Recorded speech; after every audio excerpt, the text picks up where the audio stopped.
بسم اللہ الرحمن الرحیم۔ ثانیہ مری نے سب لوگوں کو ایک طرح سے رلا دیا ہے، لیکن بات یہ ہے انکوائری، ایکشن، ڈسپلنری ایکشن، ان سب سے اہم بات کہ ہم نے سیکھا کیا اس سے، کیسے ہم اپنے ٹورزم کو بچا سکتے ہیں۔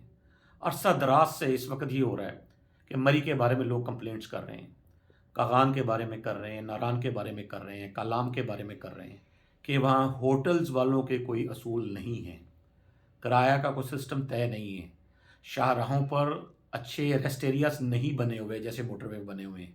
کیا یہ ممکن نہیں ہے کہ اس کی کاپی کر لی جائے موٹر وے ریسٹ ایریاز کی؟ یہ بالکل ممکن ہے، لیکن کسی نے بھی اس پہ توجہ نہیں دی ہے۔ ٹوائلٹ چاہیے، مسجد چاہیے۔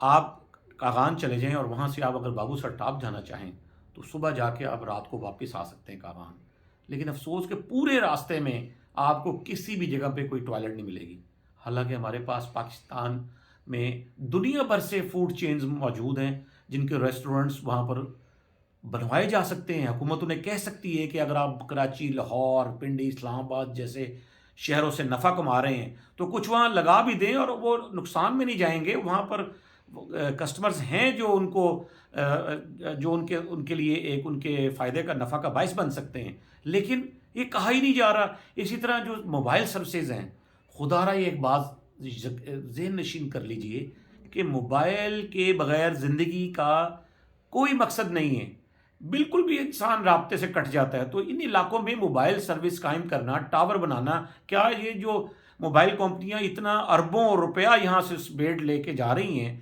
کیا ان کی یہ ڈیوٹی نہیں ہے کہ وہ ان علاقوں میں جہاں سیاحت ہے وہاں پر یہ موبائل سروس قائم کریں، اور اس طریقے سے کریں کہ جیسے کہ کینیڈا میں ہے، جیسے کہ امریکہ میں ہے؟